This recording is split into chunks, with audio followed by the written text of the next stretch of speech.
अलम्बाय तेजसे।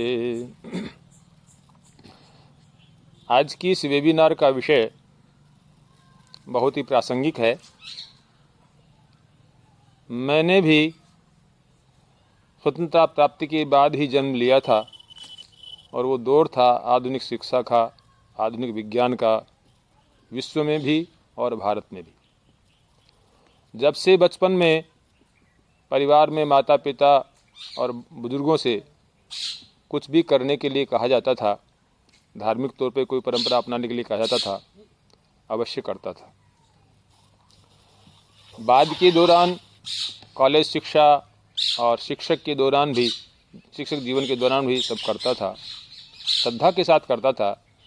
लेकिन कभी कभी मन में एक प्रश्न उठता था कि ये सब क्यों करना चाहिए, इसके पीछे क्या वैज्ञानिक आधार है। इस विषय पर चिंतन करते करते करते काफ़ी समय गुजर गया था कि हम आज की आने वाली पीढ़ी को, जो हर बात को वैज्ञानिक आधार पर प्रमाणित करना चाहती है या प्रमाण चाहती है, उसको कैसे समझाएं कि ये सब वैज्ञानिक हैं। आज का भौतिक विज्ञान के जो अनुसंधान हैं, निष्कर्ष हैं, वो सब भौतिक प्रयोगशालाओं में खोजे जाते हैं, प्रमाणित किए जाते हैं। लेकिन समझ में आया कि भारतीय जो विज्ञान था, प्राचीन जो परंपराएं थी, वो हमारे ऋषि मुनियों ने प्रदान की थी। उनके पास कोई भौतिक प्रयोगशाला नहीं थी, उनकी प्रयोगशाला थी ध्यान के गहरे क्षणों में उनकी अनुभूतियाँ। और जो अनुभूतियाँ होती थी उनको वो जीवन में और अपने नज़दीक के संपर्क में रहने वाले व्यक्तियों को बताकर उसके परिणाम भी जानते थे कि जो मैंने अनुभव किया है वो अनुभव दूसरों को आते हैं या नहीं। इसके बाद जब वो आश्रम में रहने वाले, अपने नज़दीक रहने वाले, अपने घनिष्ठ संपर्क में रहने वालों के परिणाम जब आ जाते थे, उसके बाद जन सामान्य के लिए उन बातों को प्रतिपादित करते थे। लेकिन उस समय विज्ञान को कोई जानता नहीं था और विज्ञान के नाम से इन बातों को कोई मानने के लिए तैयार नहीं होता। तो उन्होंने देखा कि जन सामान्य के सर्वांगीण विकास के लिए इन बातों को उनको कैसे स्वीकार कराया जाए, कैसे लोग उस सहज में उसको स्वीकार कर जीवन में उतारें और अपने जीवन का विकास करें। इसके लिए उन्होंने पुण्य का नाम दिया, धर्म का नाम दिया, स्वर्ग की का आभास जब स्वर्ग मिलता है, परलोक में बहुत आनंद मिलता है, ऐसी बातें उन्होंने कही। लेकिन उस समय लोग मानते थे, सहज भाव से मानते थे। आज की पीढ़ी इन बातों को सहज से मानने के लिए तैयार नहीं है। तो ये विचार करते करते, सोचते सोचते, मेरे एक मित्र हैं बीकानेर के सोमगिरी जी महाराज, वो भी विज्ञान संबंध बातें करते हैं, बहुत अच्छे ढंग से बोलते हैं, बहुत अच्छे वक्ता हैं। वो भी इन्हीं विषयों पर बोलते हैं। तो मैंने उनसे चर्चा की थी, स्वामी जी हम आज की पीढ़ी को कैसे बताएं कि ये सब होता है और इसका आधार है, वैज्ञानिक आधार है। इसी दौरान मेरी जानकारी में आया कि हैदराबाद के एक साइंटिस्ट हैं जो भारत सरकार में न्यूक्लियर साइंटिस्ट थे, डॉक्टर मेन्नम मूर्ति। उनकी लड़की के चेहरे पर लकवा हो गया था, ट्रांजिट था, लेकिन चेहरा टेढ़ा हो गया था। लड़की अविवाहित थी, जवान थी। पिता चिंतित हुए कि इसका क्या होगा, कैसे होगा। तो उन्होंने एलोपैथी, आयुर्वेद, होम्योपैथी सभी तरह के इलाज कराए, लेकिन उस लड़की को कोई फ़ायदा नहीं हुआ। फिर हैदराबाद में कोई प्राणिक हीलिंग वाले कोई दल आया था। मरता क्या न करता, मेनम मूर्ति साहब अपनी बेटी को वहाँ भी ले गए, उनको सारी बातें बताई। तो उन्होंने कहा कि हम आपकी बेटी का इलाज करेंगे। और उन्होंने अपनी पद्धति से उस बेटी का इलाज किया। उस बेटी से मैं मिला हूँ। उनके इलाज के बाद उसके चेहरे पर लकवे के कोई निशान शेष नहीं रह गए थे, वो जैसे पहले थी वैसे ही हो गई। अब वैज्ञानिक जो मेनम मूर्ति थे, उनके चौंकने की बारी थी कि मैंने सारी पैथीज को अडॉप्ट कर लिया, कोई फ़ायदा नहीं हुआ, इससे कैसे हो गया। उस दल के जो मुखिया थे उनसे पूछा कि आपने किस पद्धति से इलाज किया कि मेरी बेटी आज बिल्कुल ठीक हो गई है। तो उन्होंने बताया कि हम व्यक्ति के ओरा में सुधार करते हैं, जब भी शरीर में कोई बीमारी आती है, चाहे मानसिक हो चाहे शारीरिक हो, व्यक्ति का ऑरा, जिसे हम प्रभा मंडल भी कह सकते हैं, जिसे एनर्जी फील्ड भी कह सकते हैं, जिसे मैग्नेटिक फील्ड भी कह सकते हैं, जो हर व्यक्ति, हर प्राणी का और हर चीज़ का होता है, मनुष्य का भी होता है। जब कोई भी बीमारी या कोई भी शरीर में कमी आती है, मानसिक शारीरिक, तो उसका ऑरा जो है वो डिस्टर्ब हो जाता है। तो बोले हम जो डिस्टर्ब ऑरा हो गया उसको ठीक करते हैं हमारी पद्धति से। तो वैज्ञानिक ने ऑरा के बारे में सुन तो रखा था, कुछ पढ़ भी रखा था।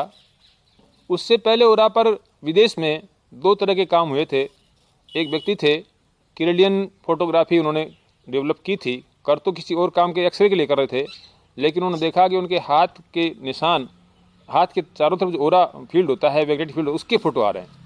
एक बार तो व्यक्ति निराश हुआ कि भाई ये मैं जो कर रहा था मेरा प्रयोग फेल हो रहा है, लेकिन उससे जब कोई किताब कंसल्ट की तो उसे पता लगा कि ऑरा होता है, ऑरा के जो है वो निशान आते हैं।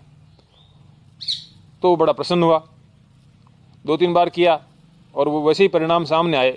तो खुशी से घर पे गया और उसने उस दिन खूब पार्टी की और वहाँ के हिसाब से एंजॉय किया, दारू पी, सब कुछ किया। दूसरे दिन आकर जब उसने फिर वो फ़ोटो खींचा तो उस ऑरा का जो क्षेत्र था वो कम हो गया था। फिर उसको एक नया क्लू मिला कि कल तक कितना था, आज ये कम क्यों हो रहा है। इसने प्रयोग करते करते करते करते इसमें आगे बढ़ा और एक कैमरा डेवलप कर लिया, जिसको PSP कैमरा कहते हैं। उसमें ऑरा का ब्लैक एंड वाइट फोटो आता है। बाद में और भी काम हुआ था, किसी व्यक्ति ने इसमें जो है वो कलर्ड कैमरा बनाया था, उसमें 7 इंद्रधनुष के जो रंग होते हैं उस कलर्स में उनका फोटो आता है ऑरा का, उसमें फोटो ही आता था। अब ऑरा कितना है, बढ़ता है या नहीं है, घटता है नहीं घटता है, उसकी स्कैनिंग का कोई सिस्टम नहीं था। उस वैज्ञानिक ने इस विषय में सोचना आरंभ किया और अपने प्रयोग शुरू किए। उसको कुछ जानकारी थी भी, उसने लगभग 10 साल लगाए और एक ऑरा स्कैनर डेवलप किया। इसकी मुझे जानकारी मिली थी और मेरे पर उसका प्रयोग किया गया। उसके प्रयोग को मैंने देखा, एक कैंसर पेशेंट पर मेरे सामने किया गया, औरों पर भी किया गया। सबके ऑरा में नापने में, मतलब नाप में काफ़ी अंतर था। फिर मैंने स्वामी जी से बात की कि स्वामी जी ऐसा ऑरा मीटर स्कैनर होता है, हमें ख़रीदना चाहिए। उसमें पता लगा कि उसकी कीमत 75,000 रुपये है, तो हमारे बजट में नहीं थी, हम नहीं खरीद पाए। संयोग से बीकानेर में मेडिकल कॉलेज की एक लड़की निधि चारण अपनी थीसिस लिखने के लिए एक प्रयोग कर रही थी कि यज्ञ का मनुष्य के शारीरिक और मानसिक स्वास्थ्य पर क्या प्रभाव पड़ता है। उस साहसी लड़की ने ये विषय चुना जो कि उसे पागल बताने के लिए बहुत पर्याप्त था, लेकिन उस लड़की ने बीकानेर मेडिकल कॉलेज की लैब में 1 महीने तक यज्ञ किया, आर्य समाज की पद्धति से किया, और उसमें 22 जोड़े शामिल किए थे। उन 22 जोड़ों का यज्ञ आरंभ होने से पहले सारे परीक्षण किए गए और 1 महीने के बाद भी सारे परीक्षण किए गए और उसके परिणाम को सुन दिया। लेकिन वो चाहती थी कि भी इसके प्रमाण में मैं कुछ और भी बात दे सकूं। तो वो स्वामी जी के पास गई और बोले मैं ऐसे यज्ञ पर कोई अनुसंधान कर रही हूँ, क्या इस बारे में मुझे कुछ और सहायता मिल सकती है। तो उन्होंने मुझसे बात की कि वो एक लड़की मेरे पास शोधार्थी बैठी है और उस विषय पर वो शोध कर रही है, अब उस यंत्र को खरीद सकते हैं। मैंने संपर्क किया, वो यंत्र लेके आया और बीकानेर मेडिकल कॉलेज में गया और एक दिन यज्ञ आरंभ होने से पहले उन 22 जोड़ों के ऑरा मेजर किए, सबका लेखा जोखा रखा गया और यज्ञ पूर्ण होने के बाद में उनके पुनः योगा वो ऑरा मेजर किए गए। सबका ऑरा बढ़ा हुआ था। उसमें 2 बातें विशेष रूप से ध्यान में आई। एक जोड़ा, उसका ऑरा सामान्य व्यक्तियों से बहुत ज़्यादा, 2.5 गुने से भी ज़्यादा था। मैंने उनसे पूछा भाई इनका ज़्यादा कैसे है, इनके बारे में मुझे बताओ। तो उन्होंने बताया कि साहब ये अपने घर में रोज़ यज्ञ करते हैं, यानी एक बार कुछ समय के लिए किसी धार्मिक कार्यक्रम में शामिल हों तो वो ऑरा इंस्टेंटली बढ़ता है, कुछ समय के लिए बढ़ता है, वापस कम हो जाता है। लेकिन जो व्यक्ति नियमित रूप से इन कार्यों को करता है उनका ऑरा स्थायी रूप से बढ़ जाता है। फिर जो लड़की आयोजन कर रही थी उसका भी ऑरा मैंने मेजर किया, तो उसका ऑरा उन दोनों से भी ज़्यादा था। मुझे और आश्चर्य हुआ। मैंने उनसे पूछा कि इसके बारे में बताओ। तो बोले साहब ये बच्ची अपने बचपन से ही ऐसे ही स्वभाव को लेकर जन्मी है, शुरू से ही दूसरों की मदद करना, ये करना, यानी इसमें ये बातें जन्मजात संस्कार के रूप में कूट कूट भरी हुई है। अच्छा लगा। तो उस लड़की ने कहा कि महाराज ये जो रीडिंग ली है अपन ने, ये तो हमारा सेलेक्टेड ग्रुप है, हमें अनुसंधान के लिए कुछ ऐसे व्यक्तियों की रिपोर्ट भी देनी पड़ती है जो हमारे सेलेक्टेड ग्रुप में नहीं है। मैंने कहा कहाँ करना है, क्या करना है? तो उन्होंने कहा शाम को एक पार्क में लोग घूमने के लिए आते हैं, तो वहाँ पर रेंडमली हम लोगों को बुलाएंगे और उनका ओरा मेजर करेंगे। वहाँ भी यही किया और सबके ओरा मेजर किए गए। जब मैंने इंस्ट्रूमेंट को समेट कर रख दिया था, उसके बाद में एक व्यक्ति को लेके आए, बोले साहब इनका ओरा मेजर कीजिए। तो उस लड़की ने कहा कि महाराज का पूजा का टाइम हो गया है, लेट हो रहे हैं, अब नहीं होगा। उन्होंने बहुत जोर दिया कि साहब इनका जरूर कीजिए। मैंने कहा कोई बात नहीं, आज थोड़ा लेट करूँगा। उनका ओरा मेजर किया, उनका ओरा भी उस लड़की के जितना ही था। फिर मेरा आश्चर्य बढ़ा और मैंने पूछा इनके बारे में मुझे बताओ। तो उन्होंने कहा कि साहब ये बीकानेर के ऐसे व्यक्ति हैं कि बीकानेर की कोई भी सामाजिक गतिविधि इनके बिना पूरी नहीं होती है। हर गतिविधि में बढ़ चढ़कर हिस्सा लेते हैं, इनके बिना गतिविधि का संचालन नहीं हो पाता। और बोले जिस पार्क में हम खड़े हैं, इस पार्क की मेंटेनेंस भी यही करते हैं। खैर, उसके बाद मैंने उस ओरा केंद्र से हमारी जो भारतीय पद्धतियाँ हैं, सुबह जल्दी उठने की, किसी व्यक्ति को प्रणाम करने की, राम राम करने की। हमारे बुजुर्ग कहते हैं गाय की परिक्रमा करो, पीपल की परिक्रमा करो, वट की परिक्रमा करो, घर में तुलसी का पौधा रखो, उसकी पूजा करो, मंत्र का जाप करो। ये सब प्रश्न मेरे दिमाग में थे ही, तो मैंने इन विषयों पर सभी पर अलग अलग लोगों को बुला करके प्रयोग करके देखे। और प्रणाम करने में किसने क्या किया, केवल प्रणाम करता है, झुकता है, हाथ जोड़ता है, इतना तो करता है। लेकिन इस झुकने से भी उस व्यक्ति का ओरा 2 फुट 2.5 फुट बढ़ता है। और मंत्र जाप के दौरान तो मैंने देखा कि मंत्र जाप कोई व्यक्ति कर रहा है और करने से उसका ओरा बढ़ा, उसकी लिमिट आ गई और उसका मंत्र जाप यदि चालू है तो वापस वो यंत्र बंद होता है। मुझे फिर पीछे हटना पड़ता था उसको नापने के लिए, फिर बढ़ता था। ऐसे 5 बार करके देखा तो हर बार व्यक्ति का ओरा बढ़ता है। अब तो मेरी जिज्ञासा बढ़ चुकी थी। हमारे यहाँ कहते हैं कि परिक्रमा क्लॉकवाइज करनी चाहिए। एक दिन दिमाग में आया कि क्लॉकवाइज करने से ही क्यों, एंटी क्लॉकवाइज की जाए, उल्टी की जाए तो क्या होता है। एक से मैंने वैसा ही करवा के देखा, उसने तुलसी की परिक्रमा एंटी क्लॉकवाइज की, ओरा बढ़ा तो सही लेकिन आधा ही बढ़ा। जब उसने क्लॉकवाइज की तो ज़्यादा बढ़ा।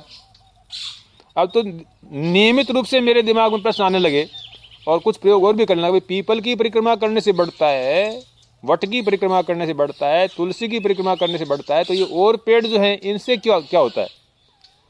औरों के करवा के देखा तो औरों में नहीं बढ़ा। तो समझ में आया कि पीपल, वट और तुलसी ऐसे पेड़ हैं, इनमें देने की क्षमता है, गिविंग कैपेसिटी है। दूसरों में ये ओरा बढ़ाने के लिए देने की क्षमता नहीं है। ओरा तो उनका भी होता है लेकिन देने की क्षमता नहीं। इसी तरह से एक बच्चे को मैंने देखा था, वो अपनी माँ को जो है अंट-संट बोला करता था, गाली तो नहीं बकता था लेकिन कहते आप मूर्ख हो, आप पढ़े लिखे नहीं हो, ये हो, ये मेरे सामने ही कई बार बोला। मुझे बड़ा बुरा लगता था। एक दिन वो लड़का अपने माता पिता के साथ ही आया था। मैंने कहा भाई तू ये बार बार बोलता है, ये अच्छा नहीं करता है। मैंने कहा तू माफ़ी मांग। पहले माफ़ी मांगने से पहले मैंने उसका ओरा मेजर कर लिया। मैंने कहा माफ़ी मांग। उसने महसूस किया कि मैंने आज तक गलत किया और उसने अपनी माँ से माफ़ी मांगी कि माँ मुझे आज जो मैंने किया उसके लिए क्षमा कर दो। इस क्षमा करने के बाद ही जब मैंने ओरा मेजर किया, उसने कुछ नहीं किया, क्षमा मांगी थी और वो भी वर्बली क्षमा मांगी थी, कोई लिखित नहीं, कोई अर्थ नहीं। उसके तुरंत बाद उसका ओरा बढ़ा। अब मेरी जिज्ञासा बढ़ी। मैंने उससे कहा भाई तू जो है दोबारा वैसे ही बोल के देख। और जो ही उसने कहा कि माँ थे मूर्ख हो, 2 बार कहा उसने, और मैंने दोबारा मेजर किया तो बढ़ा हुआ ओरा घट गया। गाय की परिक्रमा करने से बढ़ता है तो मेरे दिमाग में एक बार आई कि भाई भैंस की परिक्रमा करने से क्या होता है। एक व्यक्ति को मैंने ये भी कहा कि जा भैंस की परिक्रमा कर क्या, तो भैंस की परिक्रमा करने से कुछ भी नहीं बढ़ा, गाय की परिक्रमा करने से बढ़ा। और तुलसी के पौधे के संबंध में तो मेरे ये समझ में आया, मैंने एक बार एक स्कूल में डिमॉन्स्ट्रेशन दे रहा था तो वहाँ कोई तुलसी का बड़ा पौधा नहीं था। वहाँ एक ये डिस्पोजल प्लास्टिक का गिलास आता है, उसमें एक छोटा सा पौधा हुआ था, मुश्किल से 4-5 पत्तियाँ उस पर थी। मैंने कहा आज ये प्रयोग का और मौका मिल रहा है। मैंने उस व्यक्ति से कहा इसी पौधे की परिक्रमा कर। सज्जनों, आपको आश्चर्य होगा सुनकर के कि इस 5 पत्ती के तुलसी के पौधे की परिक्रमा करने से भी उस व्यक्ति का ऑरा उतना ही बढ़ा जितना एक स्वस्थ और बड़े तुलसी के पौधे के करने से बढ़ता है। ये सब मैं इसलिए कर रहा हूँ कि आज की पीढ़ी जो इन बातों को मानती नहीं है वो मानने लग जाए और स्वीकार करने जाए कि ये बातें केवल कपोल कल्पित नहीं है, सुनी सुनाई बातें या थोपी हुई धारणा नहीं है, इनके पीछे कोई वैज्ञानिक आधार है। अब वैज्ञानिक आधार की बात करते समय मैं कुछ बातें और कहना चाहता हूँ। वो ये कि अब नवरात्र चल रहे हैं, शारदीय नवरात्र हैं, चैत्र में वासंती नवरात्र आते हैं। ये नवरात्र में 9 दिन तक हम उपवास करते हैं, पूजा करते हैं। हमारे ऋषि मुनि कितने समझदार थे, कितने वैज्ञानिक आधार उनका था कि वर्तमान में गर्मी विदा हो गई है, बरसात का मौसम विदा हो गया है और सर्दी आ रही है। ये 2 मौसमों का संधि काल है और संधि काल में हर मनुष्य के शरीर में कुछ परिवर्तन होते हैं। जैसे आज के वैज्ञानिक जब अंतरिक्ष में किसी सैटेलाइट को भेजते हैं तो धरती के गुरुत्वाकर्षण और दूसरे गुरुत्वाकर्षण के बीच में एक शून्य क्षेत्र होता है। उस शून्य क्षेत्र को पार करने के लिए उनको सारे इंजनों का इस्तेमाल करना पड़ता है। ठीक उसी तरह से मौसम के संधि काल को पार करने के लिए भी हमें विशेष जोर लगाना पड़ता है। हमें आध्यात्मिक संबल भी चाहिए और मानसिक शारीरिक संबल भी चाहिए। इसके लिए इन 9 दिनों में हम उपवास भी करते हैं जो एक संयम देता है, और हम पूजा पाठ भी करते हैं, उससे हमें आध्यात्मिक बल मिलता है और इसके सहारे हम अगले मौसम में फिट होकर के पूरा मौसम गुजारने के लिए तैयार हो जाते हैं। और ऐसा ही चैत्र के नवरात्र में होता है कि सर्दी विदा होती है और गर्मी का आगमन होता है। तो कहते तो ऐसा भी हैं लोग पुराने कि साहब इस समय व्यक्ति के शरीर में के खून में परिवर्तन होता है। अब ये बात तो आयुर्वेद के जो ज्ञाता हैं वो अच्छी तरह बता पाएंगे, लेकिन ये संधि काल को पार करने के लिए बड़ा वैज्ञानिक अनुष्ठान होता है जिससे व्यक्ति को बड़ी अनुकूलताएं मिलती हैं। कोरोना काल चल रहा है, इस दौरान आप सबने जान भी लिया कि हमारी परंपराएं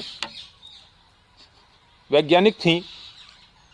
प्राचीन समय में हमारे यहाँ जब कोई बाहर से अतिथि आता था उसको पाद्य और अर्घ्य प्रदान किया जाता था, यानी उस व्यक्ति के पांव धोए जाते थे, हाथ धुलाए जाते थे, उसके बाद घर में प्रवेश दिया जाता था।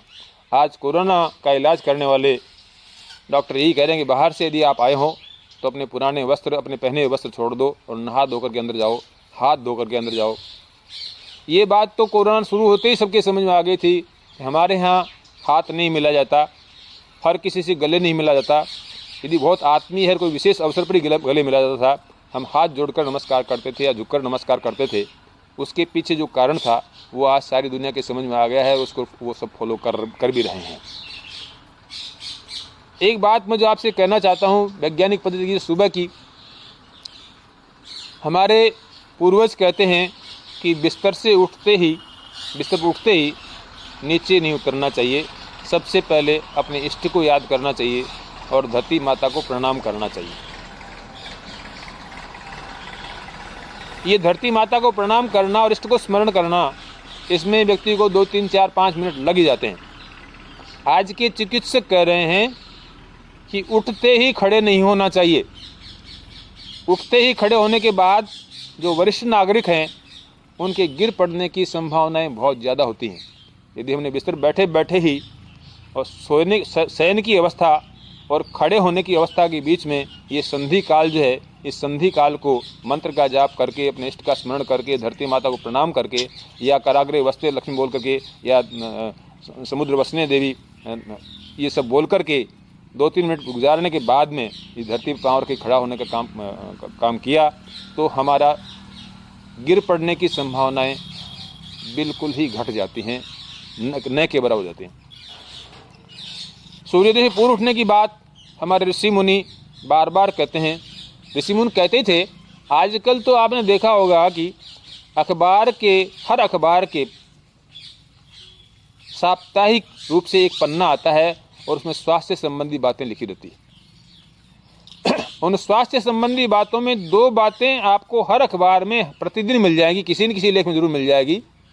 उनमें से पहली होती है कि सूर्योदय से पूर्व उठना। और दूसरी बात होती है नियमित रूप से व्यायाम करना।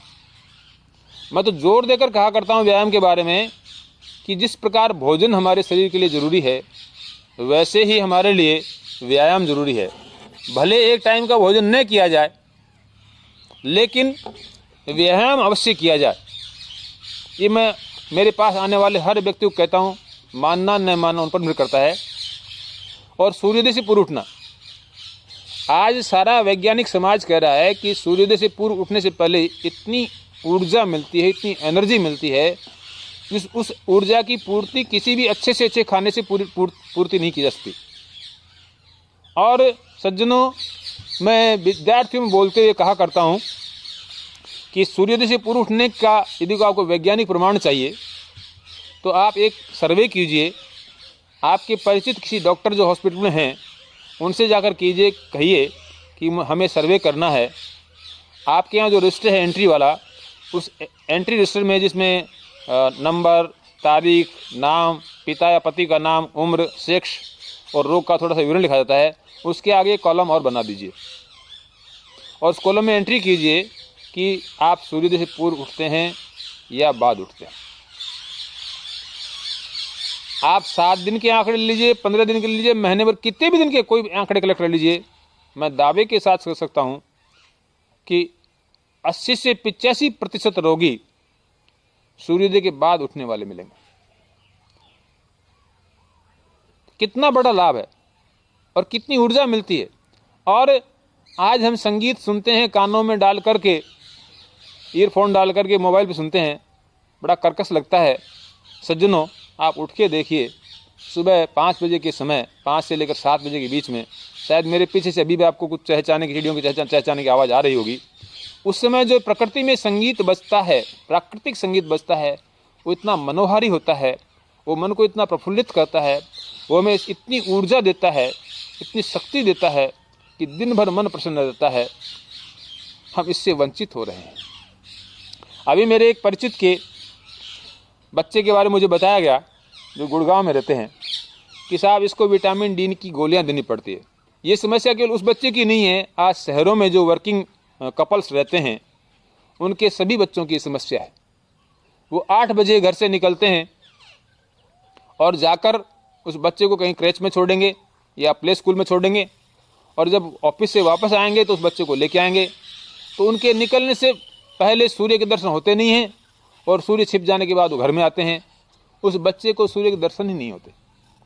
अब दर्शन नहीं होंगे तो विटामिन डी मिलेगा कहाँ से? आज कोरोना काल में इस बात को बहुत अच्छे तरह से प्रमाणित कर दिया गया है कि यदि कोरोना में से आपको बचना है और विटामिन डी लेना है तो पॉजिटिव पेशेंट्स को हॉस्पिटल्स में दिन में 15 मिनट के लिए धूप में बैठाया जाता है। यह आवश्यक बात होगी। अभी कुछ समय पहले मेरे पास आया था एक वीडियो कि हमारे यहाँ नहीं, ब्राज़ील में और दूसरे देशों में एक नई थेरेपी इजाद की गई है। जो व्यक्ति डिप्रेशन में हैं, जो हाइपरटेंशन के पेशेंट हैं, उनको डॉक्टर लोग कह रहे हैं कि आप गाय के पास जाकर के कुछ देर तक खड़े रहें, उसके शरीर को सहलाएं, उसकी जो कंबल है उसको सहलाएं, उसकी परिक्रमा करें, उसकी जो वाइब्रेशंस निकलती हैं उससे आपको बहुत फ़ायदा मिलेगा। मैंने बहुत पहले पढ़ा था एक जगह कि पुराने समय में ब्रिटेन के एक शासक थे और उनके स्वास्थ्य से संबंधित कोई रोग हो गया था। उस शासक को कोई इलाज की कमी नहीं थी, सभी प्रकार के इलाज दिए गए, लेकिन कोई लाभ नहीं हुआ। तो उनके चिकित्सक ने उन्हें उपाय बताया कि आप सूर्योदय से पहले जाकर के और किसी वट वृक्ष के आधे घंटे तो लिपट कर रहें। उससे जो ऑक्सीजन मिलती है, जो ऊर्जा मिलती है, जो तरंगें निकलती हैं, उससे आपको लाभ होगा और उस व्यक्ति को लाभ हुआ भी। तो हमारे ऋषि मुनि जो जितनी परंपराएं दी हैं उसमें कुछ उल्लेख और करना चाहता हूं, क्योंकि समय है मेरे पास में, आपने दिया है तो उसका पूरा उपयोग करूंगा। हमारे यहाँ कहते हैं कि भाई उठो और भगवान का स्मरण करने के बाद सोच जाओ। सोच जाने से पहले पानी पियो। जो बात चिकित्सक आज तक नकारते रहते कि पानी पीने से क्या होता है, आज के एलोपैथी चिकित्सक के पास में जो कोई कब्ज का पेशेंट जाता है या एसिडिटी का पेशेंट जाता है तो उसे कहते हैं कि सुबह उठते ही गर्म पानी पियो। ये जो हमारे आयुर्वेदाचार्यों ने कहा था, उसे आज की जो वैज्ञानिक पीढ़ी है, आधुनिक चिकित्सकों की पीढ़ी, वो स्वीकार कर रही। पानी पीने के बाद सो जाएंगे तो हमारा जो मलाशय है वो अच्छी तरह साफ होगा। और मैं बच्चों से कहते हुए कहा करता हूँ कि जब किसी नाली में कचरा रुक जाता है, उसे साफ करने के लिए क्या किया जाता है, तो उनका साहब उसमें जो है वो लकड़ी चलाते हैं। क्योंकि हमारी नाली में लकड़ी चल नहीं सकती, क्योंकि हमारे यहाँ टेढ़ी मेढ़ी हैं, तो हमारे यहाँ कहते हैं बाद में वो पाइप से पानी छोड़ा जाता है नाली को साफ करने के लिए। तो हमारे शरीर की जो छोटी आंतें और बड़ी आंतें हैं, इनको साफ करने के लिए हमारे से जो पूरा पानी भरेंगे और प्रेशर से पानी जाएगा तो हमारी आंतें स्वतः साफ होगी। पेट संबंधी बीमारियों का अधिकांश इलाज सुबह सुबह उठ करके तांबे के बर्तन में रखा हुआ पानी पीना बहुत ही मुफीद होता है। एक समय था कि हमारे घरों से पीतल और तांबे के बर्तन जो है वो गायब कर दिए गए थे, सारे बेच दिए गए थे। आज मैं जहाँ भी जाता हूँ तो हर घर में मुझे तांबे का जग दिखाई देता है और सब स्वीकार करने लगे हैं कि साहब अब तो तांबे की बोतल भी आ गई साथ में ले जाने के लिए। तो ये वैज्ञानिक आधार के पीछे सारी बातें की जाती थी। फिर कहते हैं शौच जाओ, शौच जाने के बाद मंजन करो, फिर स्नान करो। आज का व्यक्ति जो है वो उठते ही चाय पीता है। पहले चाय की बड़ी महिमा गाई जाती थी, जैसे आजकल उसकी ग्रीन टी की महिमा गाई जाती है। लेकिन आज पहले जो वैज्ञानिक कभी चाय को और खाने पीने के मामले में कोई परहेज बरतने की बात नहीं करते थे। जो ही पेट से संबंधित कोई रोगी पहुंचता है, गैस्ट्रिक ट्रबल वाला, एसिडिटी वाला, तो कहते हैं कि चाय कितनी पीते हो, चाय कम कर दो, बंद कर दो। और बेड टी हमारा आमाशय साफ हुआ नहीं, रात भर में उसमें एसिड्स जमा हुए थे और हम चाय पी रहे हैं। जो एसिड्स क्लियर होने चाहिए थे, उन एसिड्स के साथ में वो चाय मिलकर के, चाय का टेनिन और मिलकर के इस शरीर को जितना नुकसान पहुंचाता है।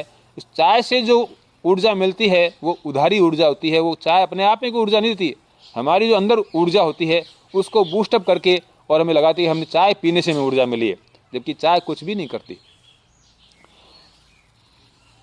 फिर स्नान करना चाहिए।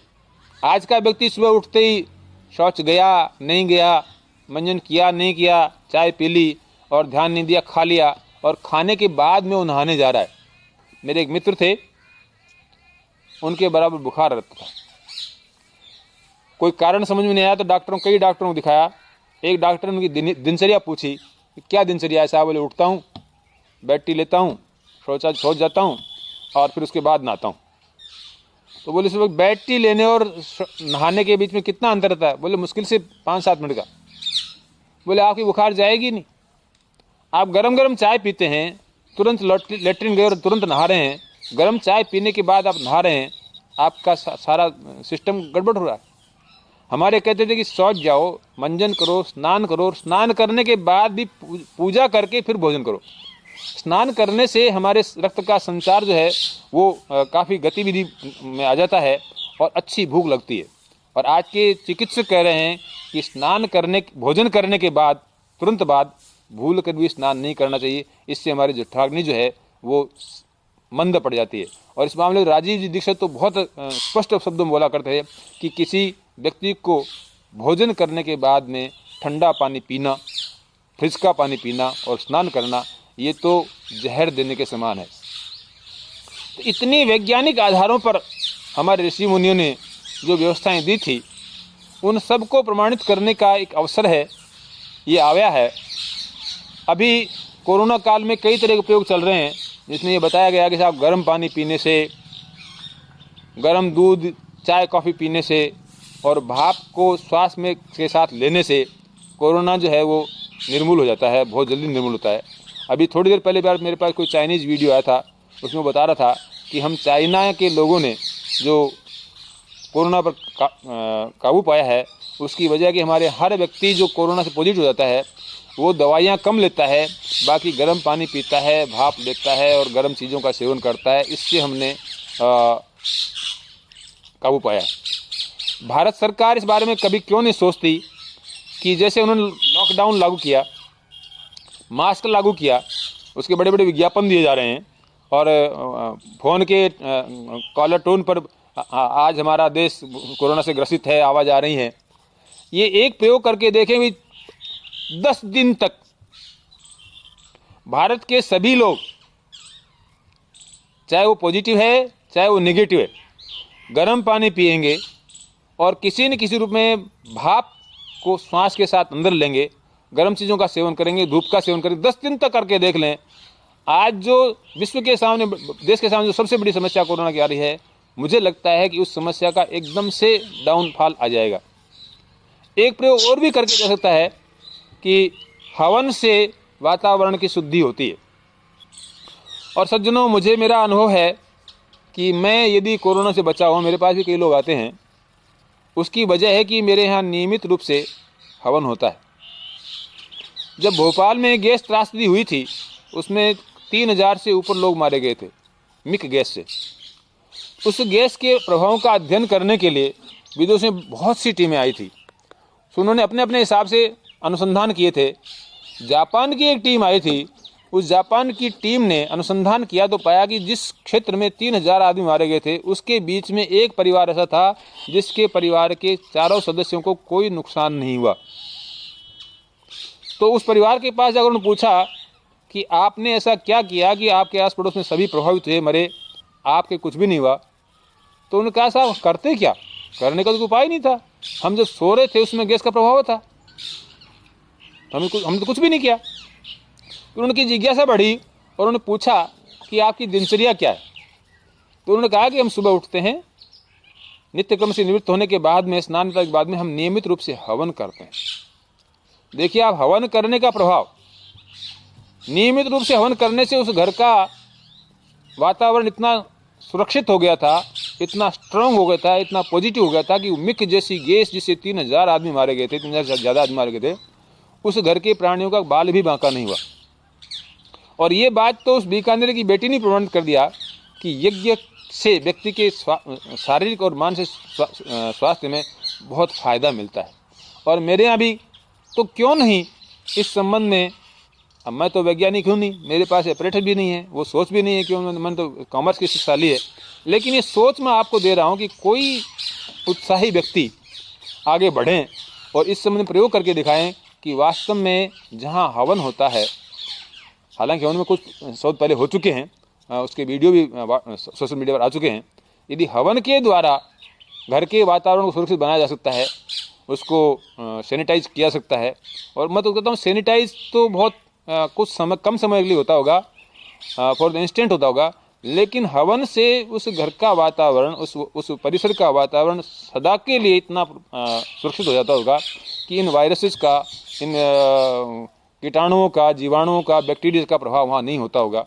इस संबंध में भी कोई प्रयोग करने के लिए आगे आए तो ये बहुत स्वागत योग्य कदम होगा। और न केवल स्वागत योग्य कदम होगा, आने वाली पीढ़ियों को हमारी भारतीय जो परंपराएं हैं उनके वैज्ञानिक आधार के बारे में सोचने का मौका मिलेगा।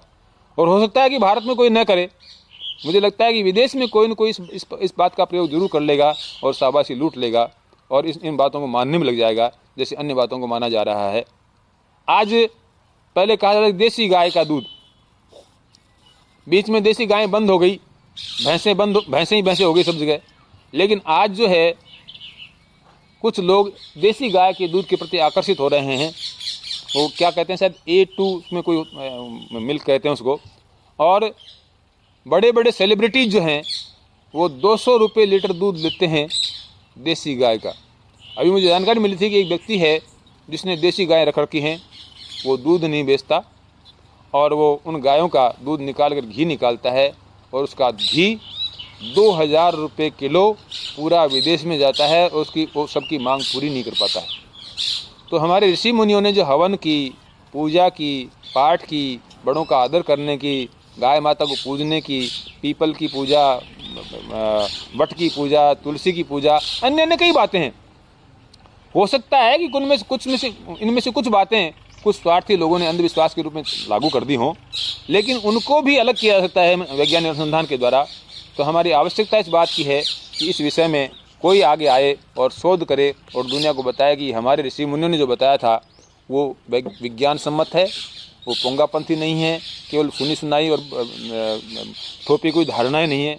हमारी पूरी जीवन शैली के पीछे, चाहे वो हम पर्वों को लें, चाहे हमारी दिनचर्या को लें, हमारे घर में जो रीति रिवाज हैं उनको लें, अतिथि देवो भव के रूप में लें। और अंत में मैं एक बात और कहना चाहता हूँ। अभी कुछ समय पहले ही श्राद्ध पक्ष गया है। मुझसे कई लोग इस विषय में प्रश्न करते हैं कि श्राद्ध में क्या होता है, सही होता है कि नहीं होता है।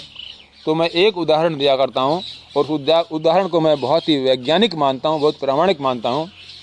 हनुमान प्रसाद जी पोदार, गीता प्रेस गोरखपुर के संस्थापक और कल्याण के संपादक, यशस्वी व्यक्ति, जिनको ऋषि मुनियों के दर्शन भी हुए हैं, देव दर्शन भी हुए हैं। वो जब बम्बई में रहते थे तो शाम के समय चौपाटी पर जाकर बैठा करते थे और चौपाटी पर एक विशेष बेंच पर एक स्थान पर बैठा करते थे। एक दिन जब वो गए तो वहाँ उन्होंने देखा कि एक सफ़ेद वस्त्र पहने कोई व्यक्ति खड़ा है। देखो खड़ा होगा, वो जाकर अपने ध्यान में लग गए। उनकी आँख खुली तो देखा व्यक्ति वहीं खड़ा है, फिर अपने ध्यान में लगे। तीसरी बार जब देखा तो वो व्यक्ति वहीं खड़ा, तो उन्होंने सोचा भी मेरे पास किसी काम से आया होगा। उन्होंने पूछा, सज्जन आप कौन हैं, क्यों खड़े हैं, क्या बात है, बैठ क्यों नहीं जाते? तो सज्जन ने कहा कि मैं आपके पास एक रिक्वेस्ट लेके आया हूँ, आप डरिएगा मत। तो उन्होंने कहा मैं क्यों डरने वाला? बोले नहीं आप डरिएगा मत, मैं आपसे कुछ बात करने आया हूँ। फिर उन्होंने कहा कि हाँ बताइए। तो उन्होंने कहा मैं प्रेत हूँ। और इतना कहते हनुमान प्रसाद जी पोदार के पसीना आ गया। उन्होंने कहा आपका कोई अहित नहीं करूँगा, आप डरिए मत, मेरी बात सुन लीजिए।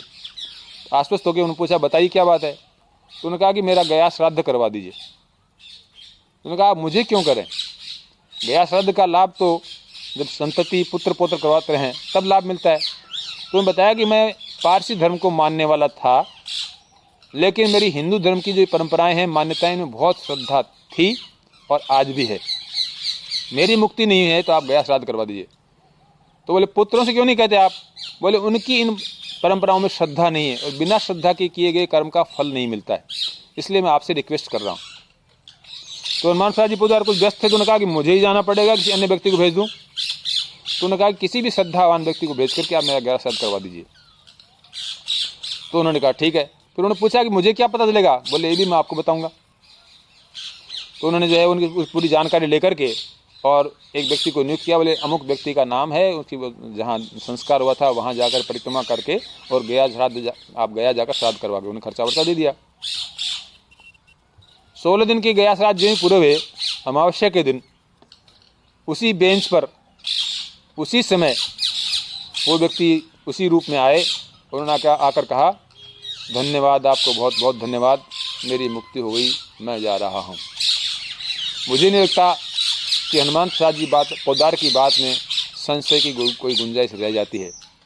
तो इन सब बातों के साथ में, क्योंकि समय की अपनी सीमा है और समय पूरा भी हो रहा है, इसलिए मैं भविष्य में किसी इस विषय पर और भी विस्तार से बात करने के लिए प्रस्तुत हूँ। जब भी आप मुझे बुलाएं मैं तैयार रहूँगा। आपने मुझे समय दिया और मेरी बात को ध्यान से सुना, इसके लिए आपका बहुत बहुत धन्यवाद। पुनः प्रणाम, आप सभी को सादर प्रणाम।